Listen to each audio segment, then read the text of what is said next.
আল্লাহর কাছে সবচেয়ে প্রিয় আমল কোনটা জানেন ভাই? সবচেয়ে পছন্দের আমল,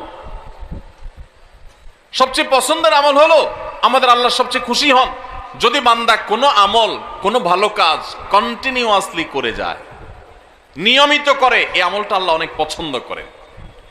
একজনের রমজানে কোরআন এক খতম দিছে, মাশাআল্লাহ, প্রতিদিন এক পারা করে পড়ে 30 দিনে 30 পারা খতম দিয়ে ফেলছে, কিন্তু রমজানের পরে আর উনি কোরআন হাতে ছুঁয়েও ধরেও দেখেন নাই।